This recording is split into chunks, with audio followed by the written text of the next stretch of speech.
वस्सलातु वस्सलामु अला रसूलिहिल करीम अम्मा बअद फ़अऊज़ु बिल्लाहि मिनश शैतानिर रजीम बिस्मिल्लाहिर रहमानिर रहीम या अय्युहल्लज़ीना आमनु उदखुलू फ़िस्सिल्मि काफ़्फ़ा आमन्तु बिल्लाहि सदक़ल्लाहु मौलानल अज़ीम व सदक़ रसूलुहुन नबियुल उम्मियुल मुतीउल मुबीनुल मुईनुल करीम व नहनु अला ज़ालिका लमिनश शाहिदीन वश्शाकिरीन वल्हम्दुलिल्लाहि रब्बिल आलमीन। या खुदा बहरे जनाबे मुस्तफ़ा इमदाद कुन या रसूल अल्लाह अज़ बहरे खुदा इमदाद कुन या शहीद करबला या दाफ़िए करबो बला गुल रुखा शहज़ादे गुलगों क़बा इमदाद कुन गौसे आज़म बने बेसरो सामा मददे क़िबले दी मददे काबे ईमा मददे बगिरदाबे बला उफ्ताद कश्ती मदद कुन मदद कुन मदद कुन या मुईनुद्दीन चिश्ती क़ादरी यमुना रे या गौसे आज़म मीज़नम दमज़ शेख अहमद रज़ा खां क़ुत्ब आलम मीज़नम बलगल उला बिकमालिही कशफ़त दुजा बिजमालिही हसुनत जमीउ ख़िसालिही सल्लु अलैहि व आलिही। करूं तेरे नाम पे जां फिदा न बस एक जां दो जहां फिदा दो जहां से भी नहीं जी भरा करूं क्या करोड़ों जहां नहीं। जिसको अपने नबी से जितनी मोहब्बत का एहसास हो कोशिश करें उतनी आवाज़ के साथ रसूल और आले रसूल की बारगाह में दुरूद व सलाम की डालियां निछावर कर लें। पढ़ें सारे लोग बावाज़े बुलंद अल्लाहुम्मा सल्ली अला सय्यदिना मौलाना मोहम्मद शफीइना व नबीना व मौलाना मुहम्मदिन मअदनिल जूदि वल करम व आलिहि व अस्हाबिहि व बारिक व सल्लिम सलातुन व सलामन अलैका या रसूलल्लाह सल्लल्लाहु तआला अलैहि वसल्लम। मैं सबसे पहले मुबारकबाद पेश करता हूँ तमाम ही अरकान कमेटी, बानियान जलसा और तमाम ही अहले बस्ती को जिन्होंने बड़ी मेहनतों कोशिशों के बाद इस हसीन महफिल का इनेकाद किया। अल्लाह करीम सबकी कोशिश और काविशों को अपनी बारगाह में कबूल फरमाए और हमारी आज की इस बैठक को इलाही हम सब के लिए जरिए निजात बनाए। मेरी और आपकी आज की मुलाकात फिर से शायर अहले सुन्नत मद्दाह खैरुल अनाम भाई आज़म नवाज साहिब क़िबला के हुक्म पर हो रही है। अभी आपने खतीबुल हिंद हज़रत अल्लामा मौलाना मुफ्ती गुलफाम रज़ा साहिब क़िबला से बहुत ही कम वक्त में बहुत लंबी गुफ्तगू समात फरमा ली, यानी कि वो बातें जो पूरी ज़िंदगी काम आए ये घंटे भर में आपने लगभग 1.5 घंटे में समात कर ली। थोड़ी देर के लिए मैं भी हाजिर खिदमत हूँ और मेरे लिए ये कोई शर्त नहीं लगाई गई है कि मुझे 1 घंटा 1.5 घंटा 2 घंटा बोलना है। मैं बस कोशिश करूंगा उतनी देर बात करूं जितनी देर आप सुन सके। और मैं इस चीज का भी आदी नहीं हूं कि आंखें बंद करके शबीने की तरह पढ़ना शुरू कर दूं। कोई सुने न सुने मैं अपना टाइम पूरा करूं।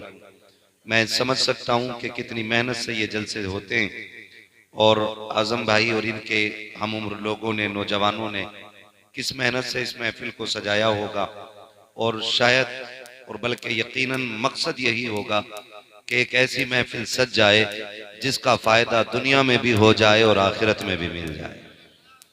यही यकीनन मकसद होगा। कोशिश ये रहेगी अल्लाह तौफीक दे तो कुछ अच्छी और सच्ची बातें हो जाएं। मिंबर रसूल पर तमाम तर उलमाए अहले सुन्नत मौजूद हैं, आपकी मस्जिदों का इमाम मौजूद हैं और उनके अलावा भी हमारे उलमाए अहले सुन्नत हुफ़ाज़ व क़ुर्रा मौजूद हैं। साथ ही में नक़ीब अहले सुन्नत भाई महराज रज़ा साहिब क़िबला बड़ी खूबसूरत आज निज़ामत फरमा रहे हैं। वैसे भी करते हैं लेकिन मुझे खुशी हुई है कि ये आज थोड़ी सी बेतकल्लुफ़ी में इसलिए भी बात कर रहे हैं कि डर नहीं है कि निज़ामतें ना भी मिलें तब भी बिजनेस तो करते ही हैं ना।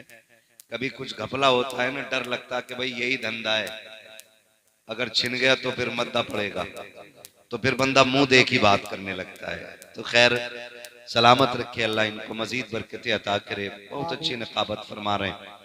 तो नकीब भी जानदार है, उम्मीद करता हूँ मजमा भी शानदार ही हो। अभी थके तो नहीं है? ए बच्चा पार्टी जरा इधर देखो मेरी तरफ, बच्चा पार्टी मेरी तरफ देखो। आप अच्छे बाप की औलाद है ना? बोले ना अच्छे बाप की औलाद है ना? उम्मीद है आप बच्चे नहीं, आप बच्चों के बीच में ना है, मैं बच्चों से बात कर रहा हूँ। आप अच्छे बाप की औलाद है ना, तो इंशाल्लाह अच्छे से सुनेंगे, बातें तो नहीं करेंगे ना? अगर आप अच्छे से सुनेंगे ना तो नतीजा ये होगा कि आपके माँ बाप बहुत अच्छे हैं। अगर आप हरकत करेंगे तो फिर हम समझ लेंगे औलाद इतनी शरीफ है तो अब्बा कितना शरीफ है ना? तो इसलिए अब्बा की इज्जत भी रखनी है और हुजूर से मोहब्बत का रिश्ता भी दिखाएंगे इंशाल्लाह। सुनेंगे ना इंशाल्लाह बच्चे प्यार से। मैं कोशिश ये करूंगा कि वो बातें कर जाऊं जो बड़ों की समझ में भी आ जाएं और बच्चों की समझ में भी आ जाएं, क्योंकि ये आज बच्चे हैं, आने वाले कल का ये इस्लाम का मुस्तकबिल है। बेशक सुभान अल्लाह। है ना? आज बच्चे बन के बैठे हैं माशाल्लाह। मैं आजम भाई कभी ये शिकायत नहीं करता। ऑपरेटर साहब थोड़ा इको कम करो इसका, और इसको थोड़ी आवाज दे सकते हैं, आवाज ऐसी कर दें कि मेरी आवाज इनकी समझ में आ जाए। जी जी मैं चाहता हूं कि मेरी बातें समझ में आए। कल को कोई ये ना कहे मौलवी बड़ा कर्रा बुलाया था भाई, है माई खिला गया, कुर्सी तोड़ गया। इससे कोई नतीजा नहीं निकलता है। नतीजा तब निकले जब कोई पूछे क्या बदलाव आया, कहना रात हुजूर की महफिल में गए थे, जी जी रोज की सुबह हमारी गानों के साथ होती थी, जब से हुजूर की महफिल से उठ के आए हैं हमारी सुबह कुरान की तिलावत के साथ होने लग गई है। वाह वाह वाह सुभान अल्लाह। ये तब्दीली कम से कम आ जानी चाहिए। यही मतलब भी है जलसे का और यही कोशिश भी है। तो बहुत अच्छे लोग माशाल्लाह, और मुझे बड़ी खुशी हुई, हमारे बहुत करीबी हजरत हाफिज कारी बाकिर हुसैन साहिब क़िबला बड़े कामयाब आदमी हैं, और 6 महीने आपके यहाँ आए हुए हो गए, इतने कामयाब हैं बताया ही नहीं हमें। बड़ी खामोशी से आपके यहाँ पे आए, अच्छे आदमी, अल्लाह सलामत रखे। इमाम साहब क़िबला पीछे बैठे हैं, हाँ ठंड नहीं लगती है उनको लेकिन डर लगता है, बहुत पीछे बैठे हुए हैं। इमामों को आगे होना चाहिए था, नमाज जनाजा थोड़ी हो रही है जो मेरे पीछे हो आप। मैंने कहा था कि ये बड़े लोग हैं, अल्लाह इन्हें सलामत रखे, नेक लोग हैं। ये वो लोग हैं जिनकी बाजमात नमाज कज़ा नहीं होती हैं, इसलिए बहुत अच्छे लोग हैं। अल्लाह इन लोगों को सलामत रखे और इनकी उम्रों में बरकत अता करे। आप लोग भी खैरियत से हैं? जरा कह दें या रसूल अल्लाह। या रसूल अल्लाह। भाई भले ही जोर से ना कहें लेकिन संजीदगी के साथ कहें, अदब थोड़ा सा महफिल का रहना चाहिए, है ना? मोहब्बत से सारे बोलें या रसूल अल्लाह। या रसूल अल्लाह। बहुत अच्छी आवाज निकली, बड़ी प्यारी आवाज। जब एक साथ आवाज निकलती है ना तो ऐसा लगता है जैसे हवा का झोंका आया हो और सारे धानों को एक साथ हिला के गया हो। लेकिन कभी कभी कोई इतनी जोर से चीख देता लगता है कि गला खराब कर लेगा, और कोई बोलता ही नहीं तो लगता धानों में ठोंग निकल आई है। ये होता है, अल्लाह बरकत अता करे सारे लोगों को। महफिल सजी है, कारी साहब बैठेंगे ना अभी थोड़ी देर इंशाल्लाह, है ना? बस मैं थोड़ी सी बातें आपसे कर लूं। ये है दामन ये है गिरेबा, आओ कोई काम करें, मौसम का मुंह तकते रहना काम नहीं दीवानों का। वाह वाह। अजीजाने मिल्लत इस्लामिया, जिंदगी का जो भी लम्हा गुजर रहा है वो हमें आपको सबको मौत के करीब लेकर के जा रहा है। रात को कभी हम बिस्तर पे लेटें और घड़ी की सुई की जो आवाज खट खट खट हर सेकंड पे महसूस होती है ना, वो हमारा बढ़ता वक्त नहीं, जी जी वो हमारा उतरता वक्त बताती है। हम बड़े तब थे जब दुनिया में आए थे, और जब बाल सफेद हो गए तो हम बड़े नहीं रहे, अब हम छोटे होते जा रहे हैं। छोटे होते। अब हम छोटे होते जा रहे हैं। पहले एक आस लगी रहती थी कि अभी वक्त नहीं आया कि बुढ़ापे में मौत आएगी, लेकिन अब तो जवानों की लाशें देखो, 12 साल के जनाजे देखो, 15 साल के जनाजे देखो, जी जी 18 साल के जनाजे देखो। कई तो ऐसे जनाजे देखे कि अभी हाथों से मेहंदी का रंग नहीं उतरा है और किसी की बेटी बेवा बन के बैठ जाती है। मौत का वक्त मुकर्रर है, लेकिन याद रखिएगा ये मत सोचना कि मौत बुढ़ापे में जाके आएगी। मरना मुझे भी है, मरना आपको भी है। खुदा करे इतनी तैयारी हो जाए कि मलकुल मौत आए तो मायूसी के साथ ना जाए बल्कि हम उनका चेहरा देख के फख्र से कहें, नात खानी मौत भी हमसे छुड़ा सकती नहीं, कब्र में भी मुस्तफा के गीत गाते जाए। एक ऐसी जिंदगी हमें अपनी बनानी है कि हम बेबसी की जिंदगी ना जिए, खुदा करे कि खुशी की जिंदगी जी जाएं। नौजवानों, इसी जिंदगी के लिए महबूब ने बार बार जोर दिया था और यही जिंदगी बनाने के लिए महबूब ने हमें बार बार आगाह किया था। मैं अगर एक बात कहूं, माफ कीजिएगा, हमारी महफिलों में नारे भी बहुत हैं, हमारी महफिलों में शोर भी बहुत हैं, हमारी महफिलों में ज़ौक़ भी बहुत है। अगर नहीं है तो खशियत इलाही नहीं रह गई है, अगर नहीं है तो मोहब्बत रसूल खत्म होती जा रही है। मोहब्बत के तकाजे ये तो नहीं होते कि कोई किसी से प्यार करे और उसके जैसा लिबास ना पहने। मोहब्बत का तकाजा ये तो नहीं होता कि कोई किसी से प्यार करे और उसका रंग ना ओढ़े। क्या तुमने नहीं देखा, जो चिश्ती कहलाता है वो चिश्तिया रुमाल डाल लेता है, जो बरकाती कहलाता है वो खानका के बरकातिया की निस्बत लेके चलता है, जो बरेलवी कहलाता है वो गुम्बद खर्रजा के निशानात लेके चलता है। मैं एक बात कहना चाहता हूं, अगर किसी को किसी से प्यार होता है तो उसकी निशानी जरूर होती है। बताओ, मैं कहूं हमें हुजूर से प्यार है तो उनकी निशानी क्या है? उनकी निशानी क्या है? डॉक्टर इकबाल ने कहा था, यूं तो सैयद भी हो, मिर्जा भी हो, अफगान भी हो, तुम सभी कुछ हो, बताओ कि मुसलमान भी हो। ये मैं खुद समीर आपसे बात कर रहा हूं। मैं किसी एक तबके को या मैं किसी एक जमात को इशारा या निशाना नहीं बना रहा हूं। मैं तो कहता हूं, मैं खुद से भी पूछूं, आप भी खुद से पूछो, वो वक्त कब आएगा जब हम सर जोड़ के बैठेंगे?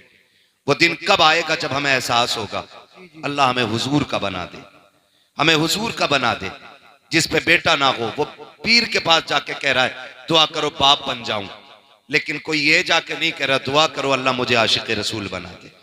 ये क्यों नहीं बनना चाह रहे हम लोग? क्यों हम इससे दूर होते जा रहे हैं? अपनी जिंदगी बेहतर करें, वरना वक्त दूर नहीं है।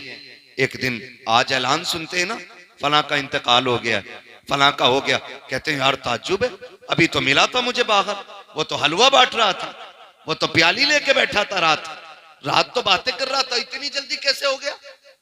ये कहते कहते वक्त गुजर जाता। मेरे भाई, आज उसका ऐलान है, कल तेरा ऐलान है, मेरा ऐलान है। एक दिन हम भी बिस्तर पे पड़े होंगे और इसी मस्जिद इसी माइक से ऐलान होगा फलां चला गया है, नमाज जनाजा उतने बजे होगी, फिर लोग आएंगे, बातें कम होंगी, काम ज्यादा करेंगे। कोई कहेगा कफन मंगा लिया है, कोई कहेगा कब्र खुद गई है, कोई कहेगा पानी गर्म हो गया है। कितनी तैयारियां होती हैं रुखसत करने की। एक बंदा ये कहने वाला नहीं होगा कि रोक लो यार, इसके बगैर जी नहीं लगेगा।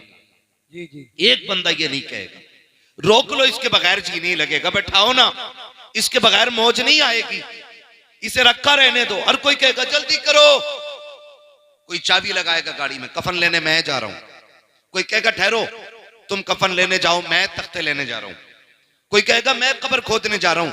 सारी तैयारियों में लग जाएंगे। ओ भाई, दुनिया मरने के बाद तैयारी करेगी, कुछ अपनी भी तैयारी हम कर लें, जी जी, कुछ अपनी भी कर लें, वरना खैरियत नहीं है। हजरत अबू बकर सिद्दीक रज़ी अल्लाह ताला अन्हु कब्रिस्तान के पास से गुजर रहे हैं। गुजरते हुए ना आपने देखा एक बंदा कब्र खोद रहा है। आप फरमाते क्या कर रहा है? उसने कहा मैं अपनी कब्र बना रहा हूं। क्या करेगा? कहा मुझे इस जगह दफन होना है ना, मैं इसमें बैठ करके कुरान मुकम्मल करूंगा, इस जमीन पे बैठ के बार बार कुरान पढ़ूंगा ताकि ये कब्र मेरी तिलावत की गवाह हो जाए। तो हजरत अबू बकर सिद्दीक ने बड़ी बात कही थी। उन्होंने कहा था कब्र अपने लिए तैयार न कर, अपने आप को कब्र के लिए तैयार कर। जिंदाबाद। बड़े लोगों की बड़ी बात है। कहा था अपने आप को कब्र के लिए तैयार कर। गारंटी नहीं है यही दफन हो, पता नहीं मौत कहां आए, मिट्टी मिले भी ना मिले, कोई गारंटी है? कितने लोग कंधों को तरस गए, कोई हाथ लगाने तक नहीं आया। और आज हमारे गुरूर का आलम, अल्लाह ने बेटा दे दिया तो मुखिया की टांगे चिर गई, कह रहा आधा किलो का लड्डू होना चाहिए। जब बेटा नहीं था तो मर गया था, कह रहा इमाम साहब जुम्मे में भी दुआ करिए अल्लाह बेटा दे दे। जी बेटा। जब बेटा नहीं था तो हर मजार पे जाके कहीं पे झाड़ू चढ़ाई, कहीं लोटा दिया, कहीं अगरबत्ती लगाई, कहीं मोमबत्ती लगाई। जब अल्लाह ने बेटा दे दिया तो फिर क्या किया? कह रहा डांस पार्टी कहां की कर रही है, ये कंडीशन है हमारी, ये है हम मुसलमान। और हम बिगड़े क्यों? बिगड़े भी इसलिए चंद चापलोसों ने आकर के ना किसी के 100 रुपए में लालच में आके कह दिया किसे जन्नती देखना हो तो इस दलाल को देख ले। इतनी सस्ती जन्नत कर दी हमने। अगर कोई शराबी 500 का पत्ता दे दे तो जन्नती है, ब्याज खाने वाला 1000 दे दे तो जन्नती है। मिजाज बिगड़ गए। ओ भाई, डॉक्टर इकबाल ने कहा था न संभलोगे तो मिट जाओगे हिंदी मुसलमानों, तुम्हारी दास्तां तक भी ना होगी दास्तानों में। क्या है हम? लेवल क्या है हमारा? कौन पहचानता है हमें? खुदा की कसम, आज सबसे ज्यादा बर्बाद कौम कोई मानी जाती है तो वो मुसलमान माना जाता है। ये बात सच्ची कह रहा हूं मैं। हमें दो लोग देख के हंसने लगे, मुसलमान है ये, साइड करो इसे क्या आता होगा। मुसलमान है ये, सही बता रहा हूं। मुसलमानों को तो कोई अपने ऑफिस में झाड़ू के लिए रखने तैयार नहीं आज। ये हमारी कंडीशन हो गई है। लेकिन नशा नहीं उतरा अभी तक। कह रहा वहां की रांगा नाचने वाली जहां की कोई लाया ही ना हो, नचा ले। कितनी नचा लेगा? मौत आएगी एक दिन। आज ये उलमा, ये इमाम, ये हाफिज, ये कारी, ये जिम्मेदार लोग, ये दाढ़ी वाले, ये हाजी लोग कहते हैं ओ भाई बेगैरती ना कर, बस्ती की इज्जत चली जाएगी, बेटी तेरे दरवाजे पे नाचेगी, हमें गैरत आती है। लोग कहते हैं निर्शोक मेरा है, मैं कर रहा हूं तुम्हें क्या कह। खुदा की कसम खा के कहता हूं, लिमिट में रहे, औकात में रहे। कभी ये मत कहना कि मेरा मामला है तुम कौन होते हो। याद रखिएगा, जिस दिन मौत आके धक्का देगी, बड़े बड़ों के नशे ढीले हो जाते हैं, बड़े बड़ों के नशे निकल जाते हैं, कितनों का पेशाब निकल जाता है, कितनों के कपड़े खराब हो जाते हैं। मलकुल मौत का चेहरा देखकर आंखें फटी की फटी रह जाती हैं। औकात क्या है तेरी जो तू मौत का सामना करेगा? हैसियत क्या है तेरी जो तू मलकुल मौत को देखेगा? एक पुलिस वाला आ जाए, पूरे घर वालों की नींद चली जाती है। एक सिपट्टिया आ जाए, पूरी बस्ती सोना छोड़ देती है। अगर मलकुल मौत आए तो बता क्या बनेगा? अगर चेहरा डरावना लेकर के आए, कौन बचाने आएगा? तुम्हें खुदा का वास्ता हुजूर के आशिक बन के मरो। जमाना कहेगा मौत हो तो ऐसी हो, जनाजा हो तो ऐसा हो, कांधा इसे दे रखे गए जन्नती हम होते जा। नारे तकबीर। जरा अपने हाथों को नबी का झंडा लहरा कर बोलिए, नारे तकबीर, नारे रिसालत, बस लगे आला हजरत उलमाए सुन्नत ज़रदल्लामा मुफ्ती हम्माद रज़ा साई किबला जिंदाबाद जिंदाबाद। भाई एक बात तो सुने, कह लूं कड़वी बातें रहती मेरी, मैं चिपड़ी बातें करके ना वक्त जाया नहीं करना चाहता। मेरा उसूल है, मैं आईना हूं, दिखाऊंगा दाग चेहरे के, जिसे खराब लगे सामने से हट जाए। और सीधी बात है, पाए मुरा लंगने मुल्क खुदा तंगने। हम अपाहिज नहीं है और अल्लाह की जमीन छोटी नहीं है। पिपलसाने में कभी भी ना आए तब भी अल्लाह रोजी देगा। जी जी। ओ भाई बदले अपनी रवि, नहीं कह रहा हूं। बेटा पैदा हो जाए तो रंडिये नचाएगा, जब था नहीं तो हर वली से जाके कह रहा था तुम दुआ कर दो, अल्लाह बेटा दे दे, अल्लाह बेटा दे दे। दे दिया तो फिर नचा रहा। अगले दिन पता चला कि लड़के के गुर्दे खत्म है, फिर खुदा याद आ गया, फिर खुदा याद आया, मालिक अब तू बचा। याद रखिएगा, खुदा किसी को दे के आजमाता है और किसी से लेके आजमाता है। वाह वाह वाह, सुभान अल्लाह। ये याद रखिएगा, अगर कोई अमीर है ना तो वो भी ना इतराए, और कोई गरीब है ना तो वो भी ना घबराए। दोनों का इम्तिहान है, मगर याद रखना गरीब से ज्यादा खतरनाक इम्तिहान अमीर का होता है। अमीर का होता है, क्योंकि दौलत की कसरत गुनाह की तरफ बंदे को लेके जाती है। वाह वाह। दौलत की कसरत